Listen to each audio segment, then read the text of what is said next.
Hello and welcome everybody to Parcham classes के polity sessions में मैं दिलीप पुरी आप सभी का बहुत बहुत स्वागत करता हूं। पॉलिटी में जो आज हम टॉपिक करेंगे, जिस चैप्टर पे हम डिस्कशन करेंगे, वो है प्रेसिडेंट ऑफ इंडिया, भारत का राष्ट्रपति। ये जो महिला हैं ये हमारी करंट राष्ट्रपति हैं। आई होप आप सबको इनका नाम पता होगा, पता होना भी चाहिए। आप लोग सब स्टूडेंट्स हैं, so you should be knowing it. लेकिन फिर भी आपको इर्द गिर्द काफ़ी सारे अपने देश में ऐसे लोग मिल जाएंगे जिनको अपने प्रेसिडेंट का नाम तक नहीं पता। तो इनका नाम है श्रीमती द्रौपदी मुर्मू, और इन्होंने जो ऑफिस होल्ड किया था वो ऑफिस होल्ड किया है फ्रॉम 25 जुलाई 2022। इससे पहले रामनाथ कोविंद जी हमारे प्रेसिडेंट थे, हमारे राष्ट्रपति थे। अभी हमारी करंट राष्ट्रपति श्रीमती द्रौपदी मुर्मू है। तो आज जो भी डिस्कशन रहेगा वो प्रेसिडेंट ऑफ इंडिया के ऑफिस से रिलेटेड सारे डिस्कशन अपन करेंगे। उनसे रिलेटेड क्या क्या प्रोसेस रहता है, किस तरीके से इनकी ओथ रहती है, किस तरीके से इनका इलेक्शन होता है, क्या क्या पावर्स रहती हैं, इन सब पे हम डिस्कशन करेंगे। But president of India topic चालू करने से पहले as usual, as a ritual, हमारा ये छोटा सा प्रील्यूड।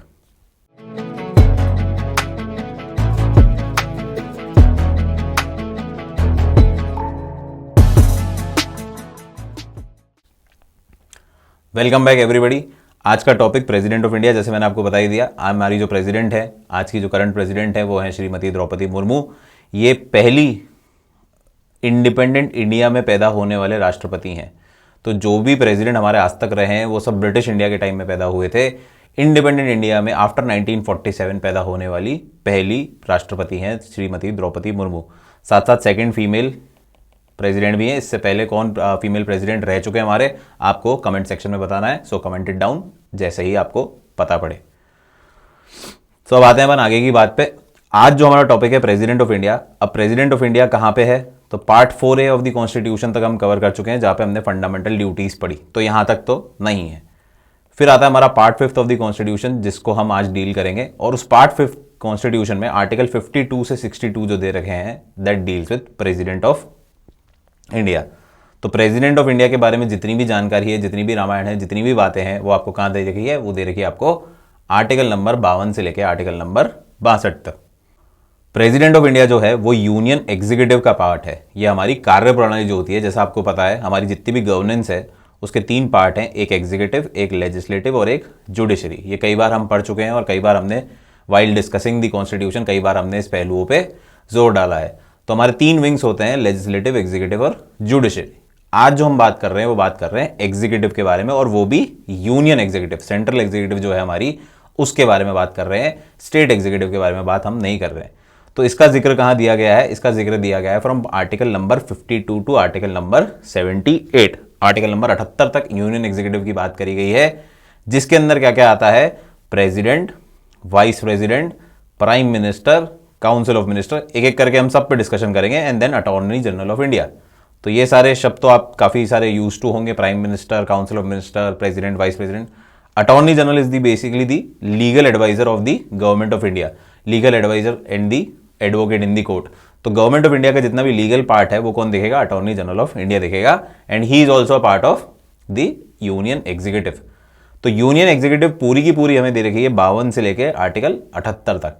उसमें अगर मैं प्रेसिडेंट की बात करूंगा तो president is mentioned under article number 52 to 62। इस पोस्ट पे, इस ऑफिस ऑफ प्रेसिडेंट की अगर कोई भी जिक्र है तो that is mentioned under article number 52 to article number 62 of the constitution. अब चलते हैं फर्दर डिटेल्स पे। So the president of the India is the head of Indian state. तो हमारे भारत देश का जो प्रेसिडेंट है, he is called as the head of Indian state. अब जैसा आपको पता है हम parliamentary form of democracy follow करते हैं या गवर्नेंस फॉलो करते हैं।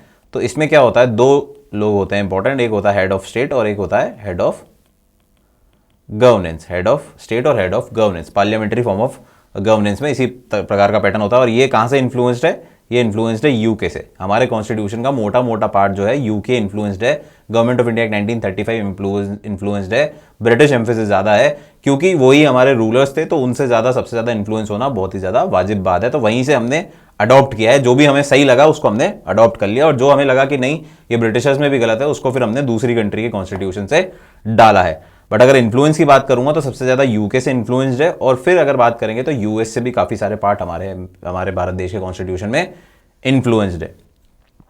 हालांकि अभी की बात करें तो यूके में ये पैटर्न है कि पार्लियामेंट्री फॉर्म ऑफ डेमोक्रेसी है या पार्लियामेंट्री फॉर्म ऑफ गवर्नेंस है। तो जहां पे वेस्टमिंस्टर में उनकी पार्लियामेंट है, तो उनके भी हेड ऑफ स्टेट होता है। बट उनका जो हेड ऑफ स्टेट होता है वो क्या होता है, वो मोनार्कियल होता है, या फिर डिनेस्टी वाला जो कंसेप्ट होता है कि राजा के जो वंश चलता हुआ आ रहा है उन्हीं का वंश आगे बढ़ेगा और वो उस गद्दी को संभालेंगे। क्राउन प्रिंस जो होता है वही सिस्टम यहाँ पे चलता है। बट क्योंकि हमें ऐसा देश नहीं बनाना था तो हमने क्या करा, हमने हमारे देश के जो हेड को रखा या स्टेट के जो हेड को रखा उसको रिपब्लिक बनाया। रिपब्लिक बनाया यानी कि लोगों द्वारा चुना जाए, लोगों द्वारा चुना जाए। अब यहां पे मैं बोल रहा हूं लोगों द्वारा चुना जाए, इसका मतलब नहीं है कि लोग इनको डायरेक्टली चुनते हैं, ये चुनते हैं इनडायरेक्टली। वो क्या प्रोसेस है वो भी हम आगे धीरे धीरे पढ़ेंगे। बट एट ऑल या इन ऑल अगर मैं बात करूंगा तो लोगों द्वारा ही चुना जाएगा और हर 5 साल बाद नया प्रेसिडेंट चुना जाएगा, क्योंकि 5 साल उनका टर्म है। तो ये रिपब्लिक हो जाता है, न कि डिनेस्टी बेस या family base head of state कहलाता है कि भैया हेड ऑफ स्टेट एक राजा है तो उसका बेटा जो होगा या उसका जो भी क्राउन हकदार होगा वो ही अब नया हेड ऑफ स्टेट कहलाएगा। यहाँ पे जनता अपने प्रेसिडेंट को चुनती है, डायरेक्टली नहीं चुनती, इनडायरेक्टली उनके रिप्रेजेंटेटिव चुनते हैं, बट चुना जाता है और हर साल मतलब हर टेन्योर के बाद उसे रिप्लेस किया जाता है। तो ये generally parliamentary form of democracy में एक हेड ऑफ द स्टेट होता है जो पूरे देश का हेड होता है, और सारी एग्जीक्यूटिव पावर्स जो हैं, सारी एग्जीक्यूटिव पावर्स जो होती हैं वो एंड में जाके वेस्ट किसके पास करती हैं, वो इस हेड ऑफ स्टेट के पास रेस्ट करती हैं। तो वहां का जो क्राउन होगा और हमारा जो प्रेसिडेंट होगा ऑलमोस्ट सिमिलर पोजीशन में है। तो ये सब क्या है, सारी पावर्स जाके इन पे वेस्ट करेंगी और जितने भी एग्जीक्यूटिव एक्शन लिए जाएंगे, जितने भी एग्जीक्यूटिव एक्शन लिए जाएंगे in the name of head of state के नाम पे लिए जाएंगे। तो भारत में क्या होगा, हर एग्जीक्यूटिव एक्शन के पीछे मोहर लगेगी प्रेसिडेंट की, तो इनके नाम पे लिए जाते हैं। सिमिलरली ब्रिटेन की अगर बात करेंगे तो सारे एक्शन पे किसका नाम आएगा, क्राउन का नाम आएगा, जो क्राउन होल्डर है उसका नाम आएगा। क्लियर है बात। सो यहां पे रिपब्लिक है, वहां पे बस वो मोनार्कियल सिस्टम है। अब लेकिन क्या है, इसके पास पावर तो है, एग्जीक्यूटिव पावर तो है, पर ये क्या है, सेरेमोनियल पावर्स हैं, नाम की पावर्स है, साइन करने की है, मैनेज करने की है, अरेंज करने की पावर्स हैं। रियल लाइफ एक्शन की बात करेंगे अगर हम, तो वो इनके पास पावर नहीं है या डिस्क्रिशनरी पावर नहीं है। ये सारी पावर लाई करती है हेड ऑफ गवर्नमेंट पे, हेड ऑफ गवर्नमेंट। तो हेड ऑफ गवर्नमेंट जनरली कौन होता है, वहां का प्राइम मिनिस्टर। तो हमारे देश में भी जो हेड ऑफ गवर्नमेंट है वो हमारा कौन है, वो हमारा प्राइम मिनिस्टर है, और आज की तारीख में वो है मोदी जी। क्लियर है। सो प्राइम मिनिस्टर के पास सारी की सारी पावर्स लाई करती हैं। सारा एक्शन जो पार्ट है, एक्शन पार्ट है, जो काम करने वाला पार्ट है, मोशन में लाने वाला पार्ट है, वो सारा किसके पास है, रियल हीरो कौन है, यहां का prime minister. Parliamentary form of democracy में हमेशा प्राइम मिनिस्टर के पास रियल पावर्स होंगी टू एग्जीक्यूट। जो रियल पावर्स होंगी वो किसके पास होंगी, वो होंगी प्राइम मिनिस्टर के पास। और हेड ऑफ स्टेट के पास क्या होती है, सेरिमोनियल पावर्स होती है, नाम की पावर्स होती है, नॉमिनल पावर्स भी बोल सकते हैं। तो ये रियल हेड ना होके क्या कहते हैं इसको अपन, नॉमिनल हेड भी कहते हैं। हमारे प्रेसिडेंट को या पार्लियामेंट्री फॉर्म ऑफ डेमोक्रेसी में रादर प्रेसिडेंट को नॉमिनल हेड किया जाता है, कहा जाता है, और प्राइम मिनिस्टर को रियल हेड कहा जाता है। क्लियर है। ये डी फैक्टो हो जाता है, इसको बोलते हैं डी फैक्टो, और इसको बोलते हैं D your. D your head है ये, डी योर, जे साइलेंट है, JURE, तो डी योर हेड है, और ये डी फैक्टो हेड हो जाता है जिसके पास सारी रियल पावर्स है। हालांकि पावर्स प्रेसिडेंट के पास भी काफी हैं, पर डिस्क्रिशनरी नहीं है, एडवाइज्ड पावर्स हैं। उनको जो उनकी टीम यानी कि प्राइम मिनिस्टर और काउंसिल ऑफ मिनिस्टर एड करते हैं, एडवाइस करते हैं, उसी बेस पे वो एक्शन लेते हैं। बट फिर भी काफी सारी पावर्स हैं जिनके साथ हम इनको आगे पढ़ेंगे। इनका जो मेन काम रहता है वो रहता है मैनेजमेंट का। अगर अपन इसको एक स्पोर्ट्स की तरह लेंगे, गेम की तरह लेंगे, अगर हम माने कि देश की पॉलिटिक्स एक गेम है, एक स्पोर्ट्स है, तो स्पोर्ट्स में जो मैनेजर का काम होता है या टीम के मेंटर का काम होता है कि सबको अरेंज करना, किसको कहाँ अपॉइंट करना है, तो वो सारे काम प्रेसिडेंट के रहते हैं। सारे काम इनके नाम पे होंगे, रिप्रेजेंटेशन इनका होगा। लेकिन एक्चुअल जो पावर होती है वो होती है कैप्टन के पास, जो फील्ड पे खेलता है, जो प्ले में खेलता है। तो वो सारी पावर्स किसके पास रहती हैं, वो प्राइम मिनिस्टर के पास रहती हैं। अभी धीरे धीरे बेहतर और अपन बातें करेंगे तो इस पर आपको और बेहतर आइडिया लगना चाहेगा कि भैया where does the president stand and where does the prime minister of our country stand. इन दोनों में क्या क्या फर्क है। He is the first citizen of India. First citizen मैंने आपको बता दिया। तो जो भी हेड ऑफ द स्टेट होगा, पूरी स्टेट का हेड होगा, वो ऑब्वियस सी बात है फर्स्ट सिटीजन होगा, तो उसको फर्स्ट सिटीजन बोला जाता है। तो president of our country is known as the first citizen of our country, and he acts as the symbol of unity, integrity and solidarity of the nation. तो ये प्रतीक है हमारे भारत देश का, पूरे इतना डाइवर्स बड़े देश का एक प्रतीक है कि एक हमारा प्रेसिडेंट है who has been termed as head of the state as the first citizen.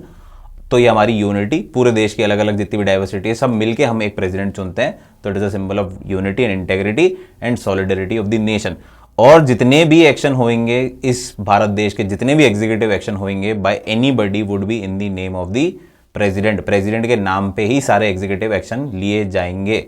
तो कोई भी कानून बिल बनता है तो वो बिल कब बनेगा, जब उस पर प्रेसिडेंट के हस्ताक्षर होंगे। कोई भी ऑर्डर देने हैं हमारे को, इमरजेंसीज के ऑर्डर देने हैं, हमारे को वॉर के ऑर्डर देने हैं, या किसी भी तरीके के ऑर्डिनेंस निकालना है, तो सबके पीछे क्या होगा, कोई भी लॉ निकालना है तो हमें क्या होगा, प्रेसिडेंट की सहमति चाहिए होगी। हालांकि बात अलग है कि प्रेसिडेंट के पास ऐसी कोई ना करने की ज्यादा पावर्स नहीं है, but at the end of the day customary, इसलिए इसको सेरिमोनियल बोला गया है। कस्टम जो है उसके तहत प्रेसिडेंट के साइन होना बहुत ज्यादा जरूरी है, या seal of the president is very much necessary. नहीं तो वो ऑर्डर उस इफेक्ट में नहीं आ पाएगा जब तक उसको प्रेसिडेंट के हस्ताक्षर नहीं मिलेंगे। सो ये इज दी सेरिमोनियल पावर्स। अब आते हैं इलेक्शन ऑफ द प्रेसिडेंट। अब इलेक्शन ऑफ द प्रेसिडेंट एक जो प्रोसेस है उसके बारे में अभी इस क्लास में डिस्कशन नहीं करेंगे, उसके लिए एक नेक्स्ट क्लास आएगी, क्योंकि वो हर बच्चे के लिए इंपॉर्टेंट नहीं है। आप यूपीएससी और उनकी तैयारी कर रहे हैं तो आपके लिए बहुत ज़्यादा इंपॉर्टेंट है, तो उस पर हम सेपरेट क्लास लेके आएंगे। ऑलरेडी एक बनी हुई है, तो जिनको अगर थोड़ा सा भी डाउट हो भी हाथों हाथ देख सकते हैं by searching election of the president under my name, तो आपको वाली वीडियो मिल जाएगी। अदरवाइज इसके बाद भी मैं लेके ही आऊँगा। अभी जो जनरल ब्रीफिंग है इलेक्शन की कि आपको क्या क्या जरूरत होनी चाहिए वो मैं आपको इसमें बता रहा हूँ। सो इलेक्शन ऑफ द प्रेसिडेंट की अगर बात करेंगे हम, तो प्रेसिडेंट का जो इलेक्शन है, मैंने आपको जैसा बताया सबसे पहले कि डायरेक्टली नहीं होता, लोग इसको डायरेक्ट चूज नहीं करते। हमारे प्रेसिडेंट को डायरेक्टली चूज नहीं किया जाता कि भैया लोग जाके वोट कर रहे हैं बूथिंग हाउस पे और वहां पे जाके फिर वो चूज कर रहे हैं कि हमारे भारत देश का प्रेसिडेंट होना चाहिए।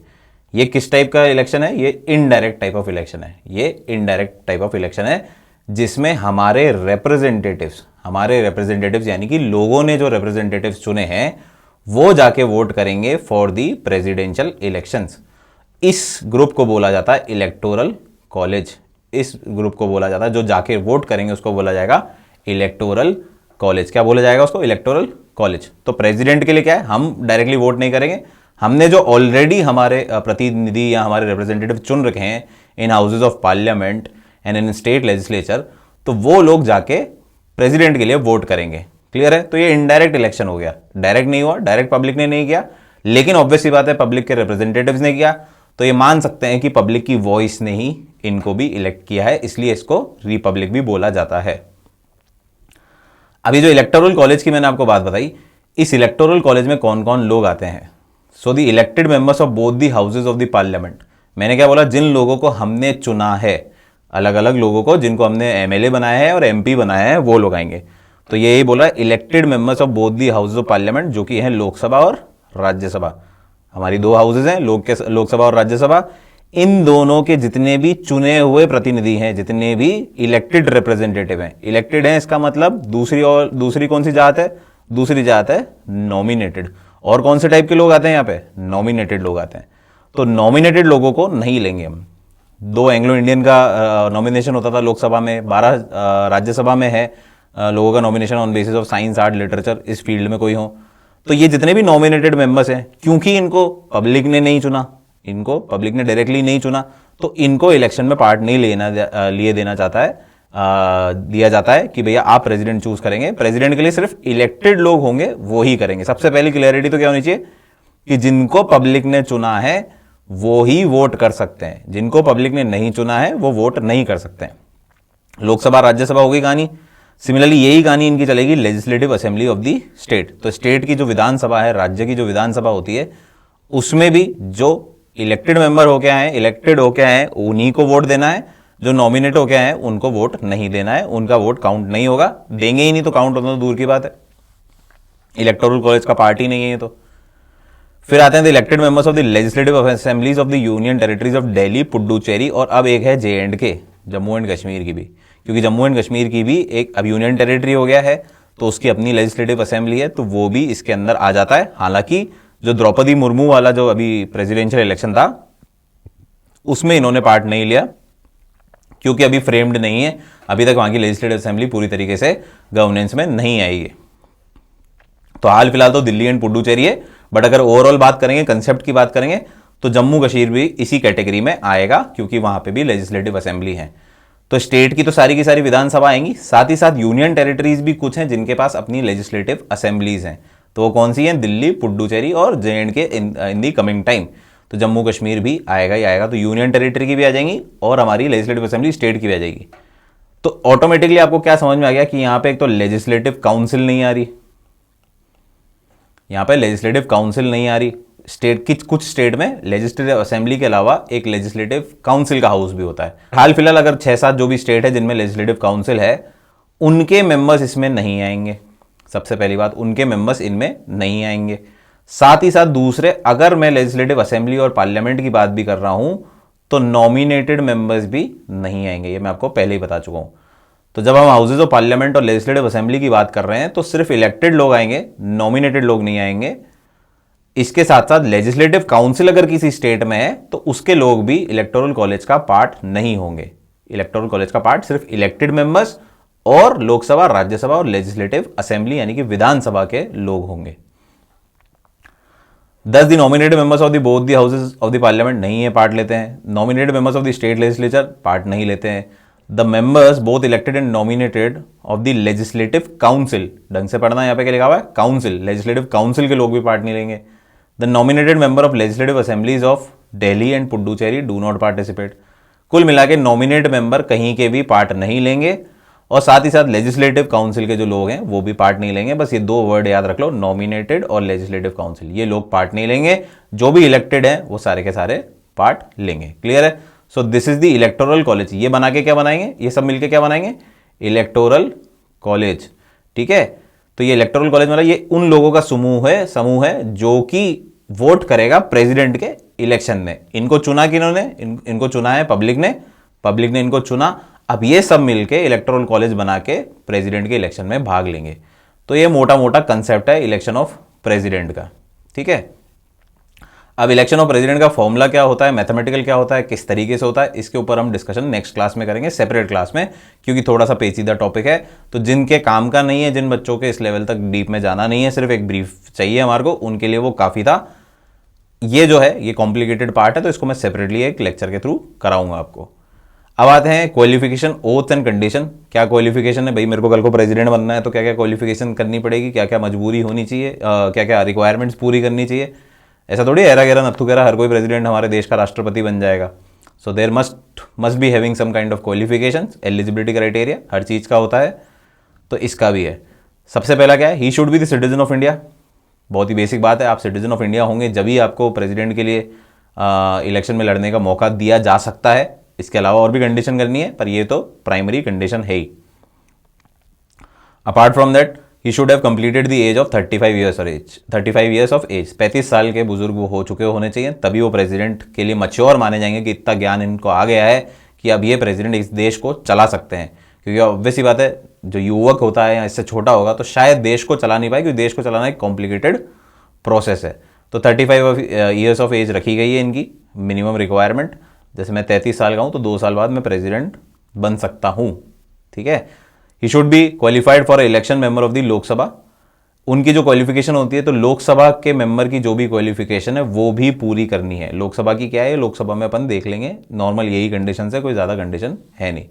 तो लोकसभा का इलेक्शन फाइट करने की उनकी पूरी क्वालिफिकेशन होनी चाहिए। हालांकि वो मेंबर नहीं होने चाहिए, हैं भी तो उनको छोड़ना पड़ेगा, वेकेट करना पड़ेगा, बट उनके पास एटलीस्ट क्वालिफिकेशन पूरी होनी चाहिए कि भैया आप लोकसभा का इलेक्शन लड़ सकते हैं। वो जो भी एलिजिबिलिटी क्राइटेरिया है वो आपको पूरा करना पड़ेगा। ही should not hold any office of profit. कोई भी ऑफिस ऑफ प्रॉफिट होल्ड नहीं करेंगे ऑफ द यूनियन गवर्नमेंट और द स्टेट गवर्नमेंट और लोकल अथॉरिटी और एनी पब्लिक अथॉरिटी। किसी भी पब्लिक अथॉरिटी में, किसी भी यूनियन गवर्नमेंट, किसी भी प्रकार की सरकारी गवर्नेंस का जो पार्ट है, हमारी स्टेट मशीनरी का पार्ट है, उसमें वो किसी भी प्रकार का ऑफिस ऑफ प्रॉफिट कहीं से वेतन नहीं उठा रहे, लाभ नहीं उठा रहे, ये आपको इंश्योर करना पड़ेगा। ये जब आप त्याग करेंगे तभी आप प्रेसिडेंट के इलेक्शन लड़ सकते हैं, अगर आप होल्ड कर रहे हैं तो। Further nomination of a candidate, और ऐसा भी नहीं है कि ये सब चीजें पूरी करने के बाद आप डायरेक्टली जाके इलेक्शन लड़ सकते हैं प्रेसिडेंट का, या प्रेसिडेंट इलेक्शन के लिए खड़े हो सकते हैं। इसके अलावा आपको क्या है, 50 इलेक्टर, जो इलेक्टोरल कॉलेज के जो लोग हैं, जो हमने अभी पढ़े कौन कौन लोग होंगे, उनमें से 50 लोग आपके नाम को प्रपोज करने चाहिए और 50 लोग सेकंड करने चाहिए। 50 लोग सेकंड करने चाहिए, यानी कि आपको बैक देने चाहिए कि हाँ भैया सेकंड, इसका नाम हम भी बोलते हैं कि ये भी प्रेसिडेंट होना चाहिए। तो टोटल 100 लोगों की आपको जरूरत है आउट ऑफ इलेक्टोरल कॉलेज। जो इलेक्टोरल कॉलेज हमने बनाया दोनों का, हमारे Rajya Sabha Lok Sabha houses of parliament के इलेक्टेड मेंबर्स, साथ ही साथ हमारी लेजिस्लेटिव असेंबली के जो इलेक्टेड मेंबर्स हैं उनसे जो इलेक्टोरल कॉलेज बना, उनमें से 50 लोग आपके प्रपोजर होने चाहिए और 50 लोग आपके सेकेंडर होने चाहिए, जो आपको आपका बोले कि हाँ भाई हम भी इस आदमी के नाम को चुनते हैं या हम सपोर्ट करते हैं कि ये प्रेसिडेंट बनने चाहिए हमारे भारत देश के। क्लियर है? 100 लोग होने चाहिए। ये कंडीशन है जो कि धीरे धीरे विथ इवोल्यूशन लगाई गई। शुरुआत में ऐसा होता था कि 2 प्रपोजर और 2 सेकेंडर होने चाहिए, बस ये इतने से लोग चाहिए होते थे।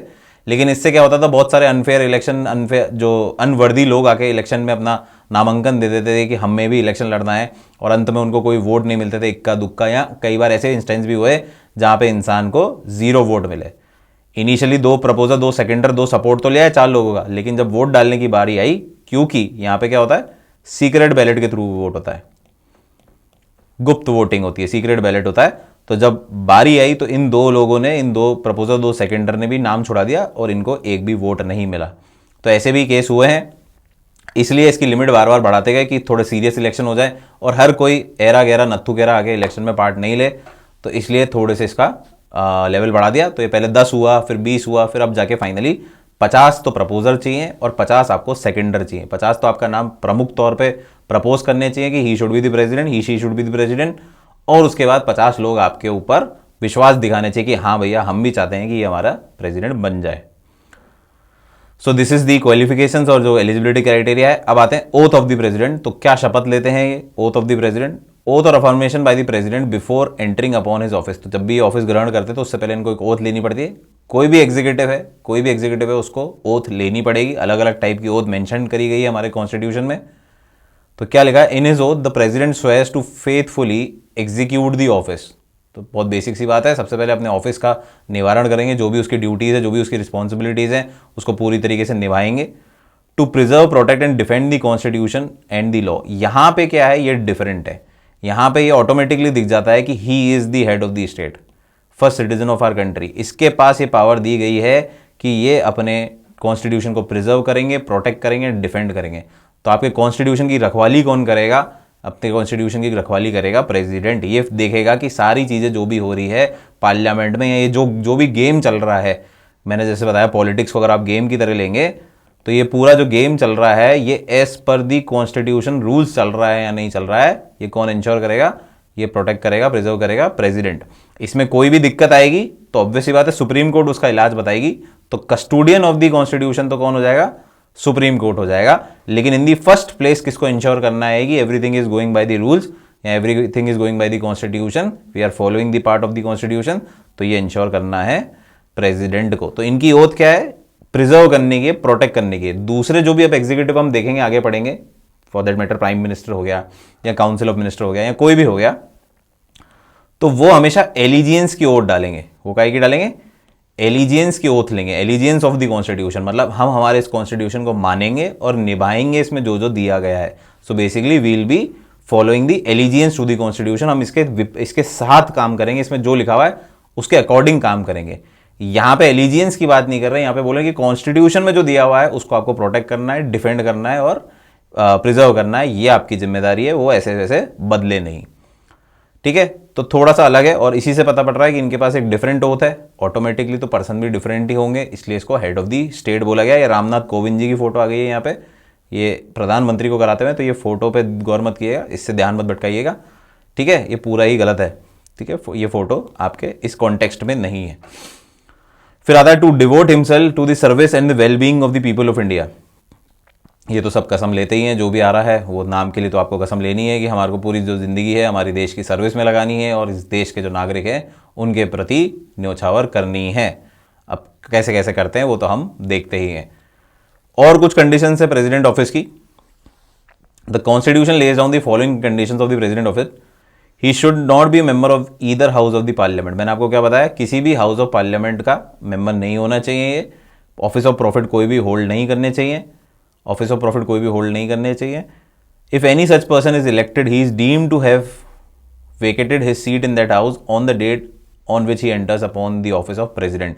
तो जैसे ही ये प्रेसिडेंट का ऑफिस होल्ड करेंगे, साथ ही साथ अगर ये किसी हाउस की मेंबरशिप लेके बैठे हैं या किसी भी स्टेट असेंबली की मेंबरशिप लेके बैठे हैं, तो वो जो मेंबरशिप है वो डीम्ड मान ली जाएगी कि भैया ये मेंबरशिप खत्म हो गई है, अब ही इज द प्रेसिडेंट। तो इस ऑफिस को आप खाली मान लोगे, इसको अब आपको वापस फिल करना है। साथ साथ दोनों नहीं हो सकते, he can be the president as well as the member of the parliament और असेंबलीज, ठीक है। He should not hold any other office of profit, ये आपको मैं समझा ही चुका हूं, किसी भी प्रकार का ऑफिस ऑफ प्रॉफिट दूसरा इनको होल्ड नहीं करना है, क्योंकि कॉन्फ्लिक्ट ऑफ इंटरेस्ट नहीं होना चाहिए। इसका कारण क्या है, आपका सारा ध्यान, आपका सारी निष्ठा किसके प्रति होनी चाहिए, being the Rashtrapati of our country, being the president of our country. आपका सारा ध्यान, सारा केंद्र कहां पे होना चाहिए, प्रेसिडेंट होने पे होना चाहिए, कहीं और लाभ नहीं होना चाहिए आपका कि आप डाइवर्ट हो जाओ आपके फोकस से। Is entitle without payment of rent to use Rashtrapati Bhavan, तो इनको एक घर भी दिया जाता है, बहुत ही सुंदर आलीशान सा घर दिया जाता है, राष्ट्रपति भवन बोलते हैं जिसको, वो इनको प्रोवाइड किया जाता है without rent. Is entitled to such emolument allowances and privileges may be determined by the parliament. इसके अलावा इनकी सैलरी, इमोल्यूमेंट, अलाउंसेस, जितनी भी प्रकार का वेतन है, प्रिविलेजेस हैं, वो parliament time to time discuss करता है और उसको रिवाइज करता रहता है। तो आज की तारीख में इनको 5 लाख रुपए की सैलरी मिलती है, ये इनका इमोल्यूमेंट है, और साथ ही साथ बहुत सारे सैंक्चुअरी अलाउंसेस और 10 तरीके के अलाउंस इनको मिलते हैं, जो कि इतना इंपॉर्टेंट नहीं है, बट एक बार गो थ्रू आप कर लेना, आपकी किताबों में दिए हुए होंगे। मोटा मोटा 5 लाख रुपए की इनको महीना की सैलरी मिलती है, तो 60 लाख रुपए की सैलरी मिलती है साइन करने के लिए। अगर अपन इसको देखें मोटे मोटे तौर पे, तो बीइंग अ सेरेमोनियल हेड, एक सेरेमोनियल हेड होने के लिए इनको कितने रुपए मिलते हैं, 60 लाख रुपए महीने के इनको प्राप्त होते हैं अभी साल के अभी की तारीख में, जो कि रिवाइज करती रहती है पार्लियामेंट वक्त से वक्त, जैसे जैसे उनको लगता है कि अब हमारा प्रेसिडेंट गरीब हो रहा है, उसको कम पैसे मिल रहे हैं, तो उसके पैसे बढ़ा दिए जाते हैं। His emoluments and allowances can not B diminished during his term of office. अब जो आपने एक बार वेतन तय कर लिया है, जो भी अलाउंसेस, इमोल्यूमेंट आपने एक बार तय कर लिए, तो वो मिनिमम है, उससे कम आप नहीं कर सकते। अब ये 5 लाख के 4 लाख नहीं हो सकते, 5 से 6 ही होंगे, 7 ही होंगे, जो भी होंगे वो बढ़ेंगे ही, कम नहीं होंगे। ये आपको ध्यान रखना है, ऑब्वियस सी बात है, कौन कम करता है, बट ठीक है। प्रिविलेजेस एंड इम्यूनिटीज, अब इनके अलावा इनके पास बहुत सारे प्रिविलेजेस हैं, बहुत सारे इनको इम्यूनिटीज भी दी गई हैं, कि ऐसा नहीं कि आप रैंडम आपको चलता फिरता कोई भी पुलिस वाला उठा लेगा, ऐसा नहीं है। बहुत सारी प्रोसीडिंग्स भी हैं, बहुत सारी इम्यूनिटीज दी गई हैं। So he enjoys personal immunity from legal liability for his official act. तो official act at the office of president, being at the seat of the president, आप कुछ भी कर रहे हैं, कोई भी ऑर्डर दे रहे हैं, किसी भी प्रकार का ऑफिशियल एक्ट कर रहे हैं, तो ऑटोमेटिकली ये तो इम्यून है ही। आपसे आके ये नहीं बोलेगा कि ये डिसीजन गलत था और इसके लिए आपको भुगतना पड़ेगा। ये कोई भी एक्शन लेंगे दैट इज इम्यून। अगर इसको डिटेल में बढ़े, वैसे तो कोई खास एक्शन लेते नहीं है, मेन काम इनका क्या होता है, साइन करना। अब साइन करने के लिए तो क्या सजा दोगे, ठीक है, तो इसलिए ज़्यादातर तो इनके वैसे ही फ्री हैं, बट स्टिल अगर कोई 2-3 इनकी डिस्क्रिशनरी पावर जो आगे जाके हम पढ़ेंगे हैं भी, उनका भी अगर ये इस्तेमाल करते हैं या ऑर्डिनेंस पावर का इस्तेमाल करते हैं, तो वो सब चीज़ें भी क्या हो जाएगी, सब कुछ लीगली इम्यून है। Is immune from criminal proceedings even in respect of his personal act.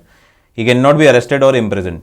इनके जो पर्सनल क्रिमिनल एक्ट्स हैं, अगर ये किसी की चोरी कर लेते हैं, किसी का मर्डर कर देते हैं, कुछ भी कर देते हैं, कोई भी क्रिमिनल एक्ट भी कर देते हैं, तो भी इनको अरेस्ट या इम्प्रिजन नहीं किया जाएगा while being at the office. क्या इंपॉर्टेंट है यहाँ पे, while being at the office. तो पहले इनको ऑफिस से हटाया जाएगा, इनकी गद्दी से हटाया जाएगा, फिर ही इन पे प्रोसीडिंग्स करी जा सकती हैं। उससे पहले इनके लिए कोई भी क्रिमिनल प्रोसीडिंग्स भी इनके ऊपर नहीं की जा सकती। Civil proceedings however it can be carried on him, but उससे पहले भी आपको 2 महीने का नोटिस इनको देना पड़ेगा। उसके बाद आप इनसे सिविल मैटर्स के ऊपर कोई डिस्कशन है या कोई भी इनके ऊपर ऑल्टरकेशन है, कोई भी इनके ऊपर इल्ज़ाम है, तो उसकी प्रोसीडिंग्स आप कैरी ऑन कर सकते हो, बट क्रिमिनल के लिए तो आपको पहले ऑफिस से हटाना पड़ेगा। अब आते हैं टर्म, कितने समय तक के लिए प्रेसिडेंट रहते हैं, तो आप सबको पता ही है कि 5 साल तक के लिए प्रेसिडेंट रहते हैं। ये सब तो हमें बचपन में रटाया जाता था कि प्रेसिडेंट का कितना, प्राइम मिनिस्टर का कितना। So the president hold office for a term of 5 years from the date on which he enters the office. तो जैसे अभी 25 जुलाई को एंट्री हुई है द्रौपदी जी की 2022 में, तो 2027 तक अभी ऑफिस होल्ड करेंगे और 25 जुलाई को नया प्रेसिडेंट हमारे यहाँ पे देखने को मिलेगा। लेकिन इससे पहले ऑब्वियसली बात है, ये तो क्या है, सब कुछ अच्छा चल रहा है, सब कुशल मंगल है, भगवान की इच्छा से चल रहा है, तो है। कल को कोई और ऐसी ऊंच नीच हो जाए, ये ऐसा कोई कांड कर दे कि इनका इम्पीचमेंट करना पड़े, या कल को कोई ऐसा हादसा हो जाए, कुछ भी हो जाए, तो जिस वजह से प्रेसिडेंट को कभी कभी सीट छोड़नी भी पड़ सकती है। और कभी कभी इनको मज़ा ही नहीं आया कि भाई यार हमारे को तो ये मज़ा ही नहीं आ रहा है, कौन सा काम दे दिया प्रेसिडेंट का, साइन करना है बस दिन भर बैठ के, तो नहीं, मज़ा नहीं आ रहा, तो ये रेजिग्नेशन भी दे सकते हैं, स्वेच्छा से ये छोड़ भी सकते हैं कि भैया मुझे समझ में नहीं आ रहा है काम, मेरे अलग पर्पस है जीवन में, मैं ये काम नहीं कर सकता। तो ये किसको देंगे, ये देंगे लेटर टू वाइस प्रेसिडेंट। ये किसको रेजिग्नेशन देंगे, ये देंगे वाइस प्रेसिडेंट को। प्रेसिडेंट देगा वाइस प्रेसिडेंट को और वाइस प्रेसिडेंट देता है प्रेसिडेंट को। He can also be remove from the office before completion by process of impeachment. अब इनको हटाने के लिए भी एक प्रोसेस दिया गया है कि अगर president is found to be violating the constitution, violation of the constitution करते हुए पाए गए तो इनका इम्पीचमेंट भी किया जा सकता है, इनको हटाया भी जा सकता है। उसका एक सेट प्रोसेस दे रखा है, वो भी हम देख लेंगे। But violation of the constitution describe नहीं किया गया है हमारे कहीं पे भी कॉन्स्टिट्यूशन में, सिर्फ बोला गया है वायोलेशन ऑफ द कॉन्स्टिट्यूशन। ठीक है, the president can hold office beyond his term of 5 years। अब जनरली तो जो कन्वेंशन है कि भैया 5 साल के अंदर अंदर इलेक्शन हो जाने चाहिए। जैसे ही आपका 25 जुलाई 2022 पे अगर आए तो 25 जुलाई 2027 से पहले इलेक्शन हो जाए और 2027 25 जुलाई को नया प्रेसिडेंट ऑफिस में अपनी शपथ ले ले, ऑफिस ग्रहण कर ले। तो ये जनरली तो है, लेकिन कोई ऐसे टर्म्स आ जाए कि इलेक्शन नहीं हो पाया, डिले इन इलेक्शन हो गया, डिले इन ज्वाइनिंग हो गया, तो तब तक के लिए क्या हो सकता है, इनका पीरियड एक्सटेंड हो सकता है। इसके अलावा पीरियड जो प्रेसिडेंट का है वो 5 साल का ही रहेगा। 5 साल के बाद उनको ऑफिस छोड़ना पड़ेगा और नए प्रेसिडेंट को इलेक्ट करना पड़ेगा। नया प्रेसिडेंट ऑफिस अज्यूम करेगा, चार्ज अज्यूम करेगा। क्लियर है? सिर्फ एक ही केस में इनका पीरियड एक्सटेंड हो सकता है कि नया जो प्रेसिडेंट आना है उसको थोड़ा टाइम लग गया ज्वाइन करने में, तो जो एक्सटेंडेड पीरियड है will be filled by the existing president, otherwise the term stage at 5 years। ठीक है, किसी वजह से इलेक्शन नहीं हो पाया, इमरजेंसी चल रही है, कुछ देश में खराब माहौल चल रहा है, एपिडेमिक चल रही है, तो उस वजह से इलेक्शन नहीं हो पाए, तो जब तक के लिए ये प्रेसिडेंट कंटिन्यू करेंगे, अदरवाइज प्रेसिडेंट को हटना ही पड़ेगा। He is also eligible for re election to that office, he may be elected for number of terms. अब इनको इलेक्ट करने के क्या है, कितनी बार भी इलेक्शन लड़ सकते हैं, री इलेक्ट हो सकते हैं। सिर्फ एक बार ऑफिस में आना नहीं है कि एक बार प्रेसिडेंट बने दोबारा प्रेसिडेंट नहीं बन सकते, एन नंबर ऑफ टाइम से प्रेसिडेंट बन सकते हैं। But generally after Rajendra Prasad ऐसा एक कन्वेंशन मान लिया गया कि 2 बार से ज्यादा आपको प्रेसिडेंट बनने की अनुमति नहीं है, ये अंदर ही अंदर की बात है। तो ऑब्वियसली बात है, आदमी नॉमिनेशन ही नहीं देता तो आगे कैसे बढ़ेगा। क्लियर है? बट अब इस बात यह है कि कॉन्स्टिट्यूशन ने कोई रोक नहीं लगा रखी है इस ऑफिस पे कि 2 बार ही आपको इलेक्शन लड़ना है या 1 बार इलेक्शन लड़ना है, उसके बाद आप प्रेसिडेंट नहीं हो सकते। You are free to fight for the election n number of times. But convention है, एक बार एक बात मान ली गई है तो उसको फॉलो सब करते हैं। लेकिन यूएसए की अगर बात करेंगे, अब यूएसए में 2 चीजें यहां पे इंपॉर्टेंट है आपको, यहां चलो पहले तो इसी बात करते हैं फिर दूसरी बात पे आएंगे अपन। A person can not be elected to the office to of the president more than twice. USA में 22nd अमेंडमेंट के थ्रू ये डाल दिया गया। ये भी इनिशियली यूएसए में भी ये पार्ट नहीं था कि कोई भी आदमी 2 से ज्यादा बार या 1 से ज्यादा बार प्रेसिडेंट नहीं बन सकता। फिर वहां पे एक 1933 के समय फ्रैंकलिन रूजवेल्ट नाम से आपके प्रधान प्रेसिडेंट बने, राष्ट्रपति बने। तो वो 1933 से लेकर 1947 के इलेक्शन भी लड़े, तो उनका 1933 से 49 का उनका टेन्योर था, 49 का उनका टेन्योर था। हालांकि 1945 में उनकी मौत हो गई, 1945 में उनकी मौत हो गई, तो वो लास्ट वाला टेन्योर पूरा नहीं कर पाए।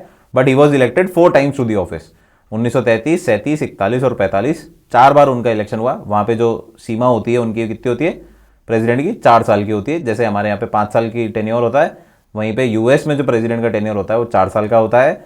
और ये जो प्रेसिडेंट थे रूजवेल्ट साहब, ये 4 बार प्रेसिडेंट बन गए बैक टू बैक, 33, 37, 41 एंड 45। 45 चालू होते ही जैसे इनका पीरियड चालू हुआ, इनकी मौत हो गई, मृत्यु हो गई। तो ये चौथा टर्म पूरा नहीं कर पाए, बट अदरवाइज ये 4 बार प्रेसिडेंट इलेक्ट हो चुके थे। तो वहां पे फिर लोगों ने बोला यार 4 बार तो बहुत ही ज्यादा हो जाता है, 4 बार में तो जनरेशन चेंज हो जाती है, दुनिया इधर से उधर हो जाती है, 16 साल is a long period of time. तो हमें कुछ लिमिट लगानी पड़ेगी ताकि दूसरे लोगों को भी मौका मिले, दूसरे जो लोग इलेक्शन के लिए फाइट कर रहे हैं, आगे बढ़ रहे हैं या देश पे अपना विजन देखना चाहते हैं, तो उनको भी मौका मिलना चाहिए। तो एक लिमिट लगा दी गई थ्रू 22nd अमेंडमेंट कि अब 2 बार से ज्यादा कोई भी प्रेसिडेंट नहीं रह सकता।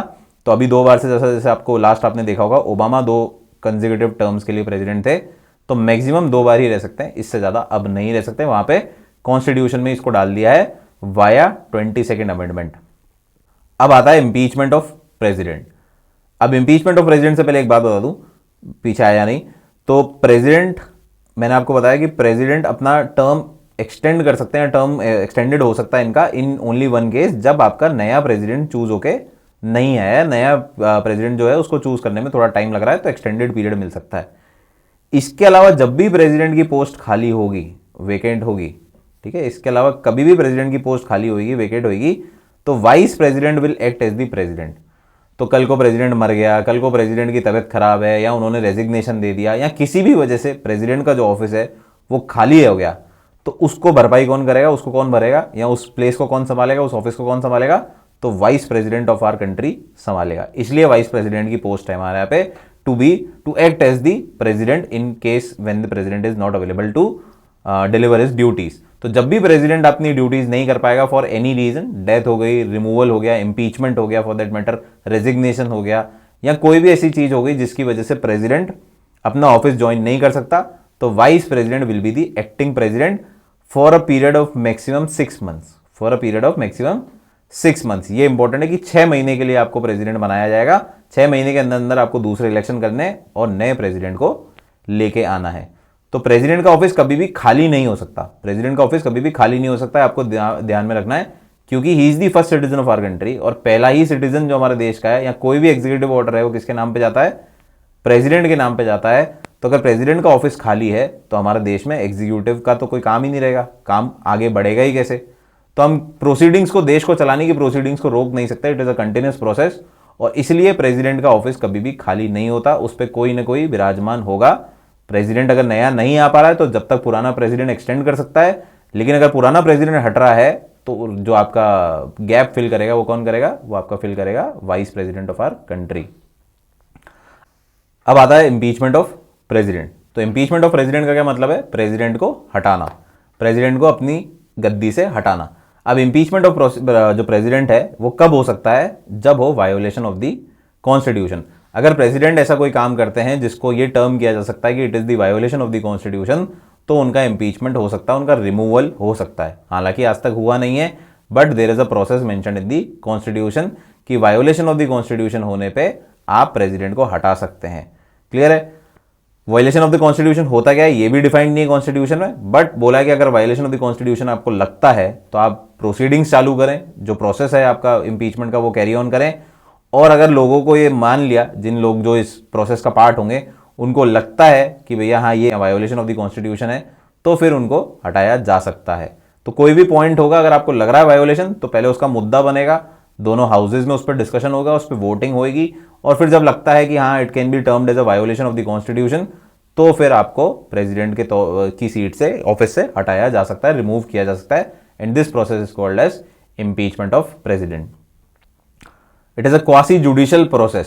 क्वासी जुडिशियल प्रोसेस क्यों है, क्योंकि यहां पे आप जजमेंट भी ले रहे हैं। आपकी जो सभाएं हैं, जो भी आपकी लोकसभा राज्यसभा, जो दोनों हाउस में आपकी डिस्कशन होगा, तो वहां पे आप ये जज करेंगे कि ये जो भी पॉइंट हुआ है क्या ये वायोलेशन ऑफ द कॉन्स्टिट्यूशन का पार्ट है, मान सकते हैं, या इसको वायोलेशन ऑफ द कॉन्स्टिट्यूशन नहीं मानेंगे। तो आप एक जुडिशियल काम कर रहे हैं, जज कर रहे हैं कि ये वायोलेशन वाले पार्ट में आएगा कैटेगरी में, या वायोलेशन वाले पार्ट की कैटेगरी में नहीं आएगा, उसके अकॉर्डिंग आप अपना डिसीजन दे रहे हैं। इसलिए इसको क्वासी जुडिशियल, थोड़ा सा जुडिशियल टच भी है, तो इसको क्वासी जुडिशियल पार्ट बोला जाता है या प्रोसेस बोला जाता है। ये मैंने आपको बता दिया, does not define the phrase violation of the constitution. Violation of constitution क्या है ये कहीं पे भी डिफाइंड नहीं है, पर इसको डिफाइन करने के लिए या ये साबित करने के लिए कि ये वायोलेशन ऑफ द कॉन्स्टिट्यूशन है, एक प्रोसेस दिया गया है। क्या दिया गया है, द इंपीचमेंट चार्जेस। जो भी आपको लगता है कि ये वायोलेशन ऑफ द कॉन्स्टिट्यूशन है, उसको आप पास करोगे in either house of the parliament, initiate करोगे दोनों हाउस ऑफ द पार्लियामेंट में, किसी भी हाउस में। ईदर ऑफ द हाउस मतलब आप लोकसभा में भी ये पॉइंट उठा सकते हो, आप राज्यसभा में भी ये पॉइंट उठा सकते हो कि प्रेसिडेंट साहब ने ये कृत्य किया है, ये काम किया है, और ये काम हमारे कॉन्स्टिट्यूशन के जो नियम दिए गए हैं या कॉन्स्टिट्यूशन के जो ऑब्जेक्टिव्स हैं उनके विपरीत है। तो हम चाहते हैं कि प्रेसिडेंट साहब को इंपीच किया जाए in the against the violation of the constitution. तो ऐसा काम हो सकता है। These charges should be signed by 1/4 members of the house। अब ऐसा तो है नहीं प्रेसिडेंट से किसी की निजी दुश्मनी होता तो हर दूसरे दिन कोई ना कोई इल्जाम लगा दे उस पर। तो सबसे पहला है कि इसको थोड़ा सा टफ बनाने के लिए क्या बोला गया है कि इस चार्जेस जो भी आप इन पे लगा रहे हैं उसको कम से कम 1/4 लोग मेंबर जो ऑफ द हाउस हैं वो इस पे साइन करने चाहिए, और 14 दिन का नोटिस देना पड़ेगा आपको प्रेसिडेंट को कि भैया हम आप पे ये चार्जेस लगा रहे हैं against violation of the constitution, तो आपकी जो भी राय है आप हमारे समक्ष रख सकते हैं। 14 दिन का समय आपको दिया जाता है। ठीक है। तो इंपीचमेंट ऑफ द प्रेसिडेंट के लिए आपको वार्न करना पड़ेगा, डायरेक्टली आप इनिशिएट नहीं कर सकते हो हाउस में, पहले उनको वार्निंग दो फिर उसको इनिशिएट करो आपके किसी भी हाउस में। After the impeachment resolution is pass bye majority of the 2/3, और इसके लिए क्या कर दिया, एकदम स्ट्रिक्ट मेजोरिटी कर दी है of the total membership of the house.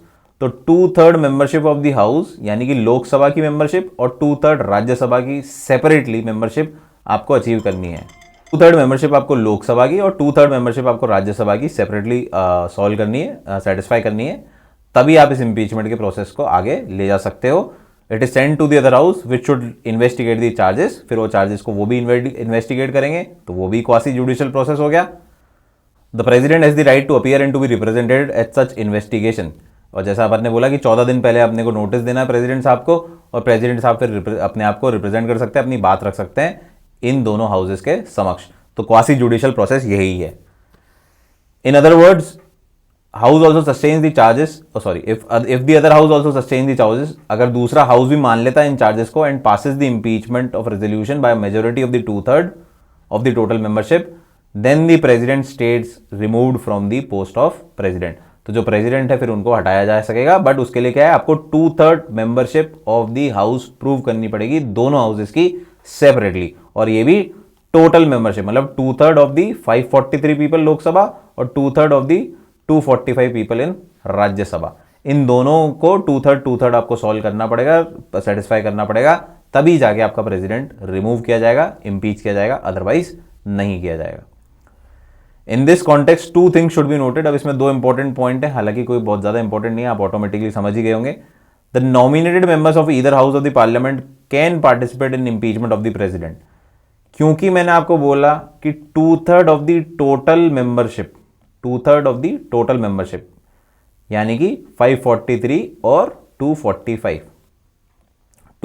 ये जो अभी प्रेजेंट स्ट्रेंथ है हमारी हाउस की, तो इनकी मेजॉरिटी आपको प्रूव करनी है, इनकी मेजॉरिटी आपको सेटिस्फाई करनी है। इसका मतलब इसके अंदर नॉमिनेटेड मेंबर्स भी आ गए, इसके अंदर नॉमिनेटेड मेंबर्स भी आ गए। ये तो फुल स्ट्रेंथ है, फुल स्ट्रेंथ में नॉमिनेटेड लोग भी आ गए। तो जब हम प्रेसिडेंट का इलेक्शन कर रहे थे, तब हम क्या कर रहे थे, हम नॉमिनेटेड वालों को तवज्जो नहीं दे रहे थे। जो नॉमिनेटेड लोग थे वो पार्ट नहीं ले सकते थे in the election of the president, but while impeaching him, while removing him, तो आपके नॉमिनेटेड लोग भी पार्ट लेंगे, ये आपको एक चीज ध्यान रखनी है, जो कि बहुत इजीली आपको लोकेट हो गई होगी।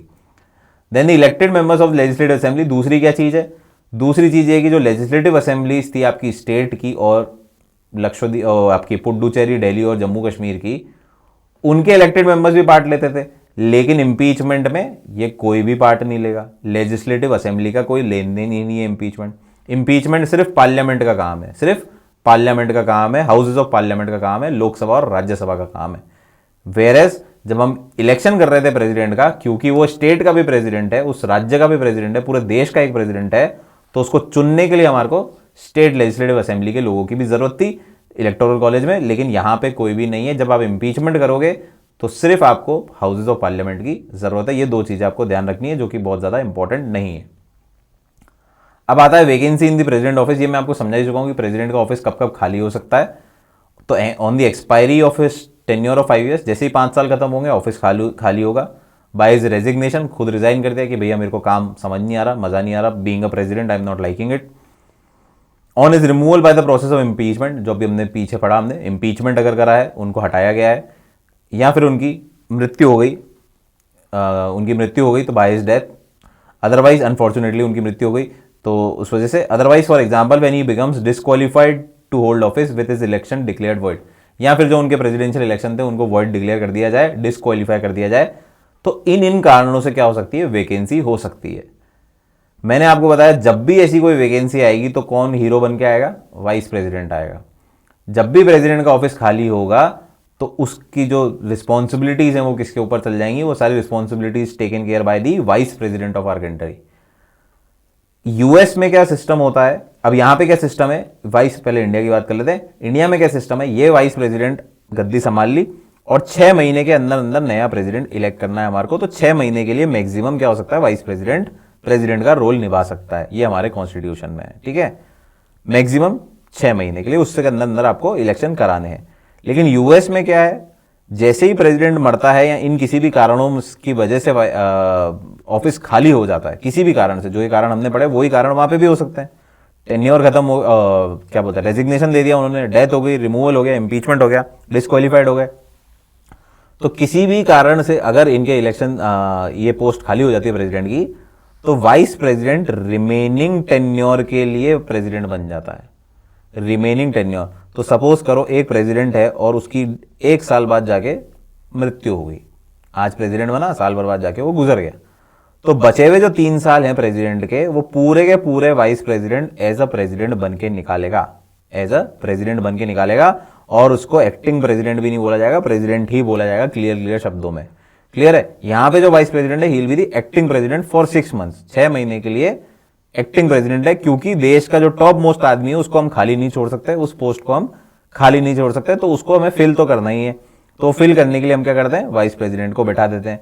बट वो मैक्सिमम 6 महीने ही बैठ सकता है, 6 महीने बाद आपको दूसरा प्रेसिडेंट चाहिए ही चाहिए ऑफिस में। यहां पे क्या है, अगर चला गया एक प्रेसिडेंट इन बिटवीन इस टेन्योर, तो फिर बचे हुए जितना भी टाइम है, तो अगर 1 साल बाद अगर वो चला गया, उसने रेजिग्नेशन दे दिया, डिस्क्वालीफाई हो गया, डेथ हो गई, कुछ भी हो गया, तो बचे हुए 3 साल पूरे के पूरे वाइस प्रेसिडेंट निकालेगा। बचे हुए पूरे 3 साल वाइस प्रेसिडेंट प्रेसिडेंट बन के निकालेगा। ये सिस्टम वहां पे बहुत ज्यादा इंपॉर्टेंट है, और इसलिए आपने देखा होगा कि वहां पे प्रेसिडेंशियल और वाइस प्रेसिडेंशियल कैंडिडेट दोनों साथ में अपना नामांकन भरते हैं कि हम दोनों साथ रिप्रेजेंट करेंगे। एक नहीं है, प्रेसिडेंट और वाइस प्रेसिडेंट दोनों साथ दिखते हैं। क्लियर है बात? So this is the concept in US. अच्छा भी है, बुरा भी है, कुछ भी बोल सकते हैं। और जो ये टेन्योर की बात है, टेन्योर 5 साल का खत्म हो गया तो वैसे ही नया प्रेसिडेंट आएगा ही, और जब तक नई नहीं आता तब तक एग्जिस्टिंग प्रेसिडेंट बाकी के जो भी एक्स्ट्रा पीरियड है, इलेक्शन की डिले है, तब तक के लिए क्या कर सकता है, एग्जिस्टिंग प्रेसिडेंट रह सकता है। यहां पे वाइस प्रेसिडेंट को नहीं बैठाएंगे, यहां पे नहीं बैठाएंगे, क्योंकि ये नॉर्मल कोर्स ऑफ एक्शन है, तो इसमें वाइस प्रेसिडेंट को नहीं बैठाएंगे। वाइस प्रेसिडेंट को जब पुराना प्रेसिडेंट हट जाएगा तो ही बैठाएंगे। क्लियर है बात? किसी वजह से हटता है। Vacancy in the president office, ये वही है। In case any delay in the conducting the election, ये मैं आपको समझा सकूँ। इलेक्शन में अगर डिले हो रही है तो जो पुराना प्रेसिडेंट है वही एक्स्ट्रा टाइम तक के लिए भी नया प्रेसिडेंट बना रहेगा, until his successor assumes charge. If the office falls vacant by resignation, removal, death और otherwise within 6 months till the occurrence of new such vacancy, the election should fill the vacancy should be filled by the vice president. तो ये किससे होगी? अगर if the office falls vacant by resignation, removal, death और otherwise the election, then election to fill the vacancy should be held within 6 months from the date of occurrence of such a vacancy। तो ये इन वजह से अगर हट रहा है तो 6 महीने के आपको अंदर इलेक्शन कराने हैं, और 6 महीने तक क्या होगा, वाइस प्रेसिडेंट जो है वो प्रेसिडेंट का काम करेगा। ये वही चीजें लिखी है, वाइस प्रेसिडेंट करता है, तो इसको भी अपने को पढ़ने की जरूरत नहीं है। और वाइस प्रेसिडेंट भी नहीं होगा, अगर वाइस प्रेसिडेंट भी नहीं है ऑफिस में, तो फिर क्या हो जाएगा, चीफ जस्टिस ऑफ इंडिया आपको आपकी गद्दी संभालेगा जब तक नया इलेक्शन नहीं होता, या मैक्सिमम 6 महीने के लिए। क्लियर है? तो ये क्या हायरार्की चलती रहेगी, पहले प्रेसिडेंट की जगह वाइस प्रेसिडेंट को भी हटा दिया गया या गुजर गया या चला गया, तो फिर चीफ जस्टिस ऑफ इंडिया गद्दी संभालेगा। इस तरीके से ये, और चीफ जस्टिस ऑफ इंडिया भी गया तो फिर आपके जो सीनियर मोस्ट जजेस हैं इन एक्ट, वो आपकी सीनियर मोस्ट जजेस इन ऑर्डर ऑफ प्रेसिडेंस, क्रम अनुसार, क्रोनोलॉजी के अनुसार आपकी गद्दी संभालेंगे प्रेसिडेंट की। फिर ये पावर्स एंड फंक्शंस एक अदर पार्ट है, इसको भी अपन नेक्स्ट लेक्चर में करेंगे। अभी तक के लिए इतना। अब आपके 2 लेक्चर और हैं प्रेसिडेंट में। एक तो जो इलेक्शन प्रोसेस है उसको पूरा मैं समझाऊंगा डिटेल में, और उसके बाद आपका जो तीसरा पार्ट आएगा वो पावर्स ऑफ द प्रेसिडेंट, कि आखिर ये जो first citizen of our country है इसके पास क्या क्या पावर्स हैं, इसके ऊपर हम चर्चा करेंगे। क्या क्या पावर्स हैं एक बार देख लो। एग्जीक्यूटिव पावर, बहुत सारी पावर हैं सारी की सारी क्या हैं, एडवाइजरी पावर्स है, मतलब एडवाइज्ड पावर्स हैं। इनको ये सारे एक्शन लेने के लिए प्राइम मिनिस्टर और काउंसिल ऑफ मिनिस्टर मजबूर करते हैं। मजबूर इन द सेंस इनको राय देते हैं और फिर अकॉर्डिंगली इनको इसके ऊपर एक्शन लेना है। बट हैं बहुत सारी पावर, किस किस पे साइन कर सकते हैं, executive power, legislative power, financial power, judicial power, diplomatic power, military power, emergency power. तो ये सारी पावर्स इनके पास हैं, बट ऑब्वियसली बात है खुद नहीं चला सकते ये बंदूक, इनको चलवानी पड़ती है, ये दूसरे लोग बोलते हैं तभी इनके एक्शन लिए जाते हैं। इसके ऊपर चर्चा करेंगे अगले लेक्चर में। अभी तक के लिए मेरे को लगता नहीं प्रेसिडेंट में ऐसा कुछ था जो टिपिकल लगे, आगे वाले में देखते हैं। मिलते हैं अगली क्लास में। Till then take care.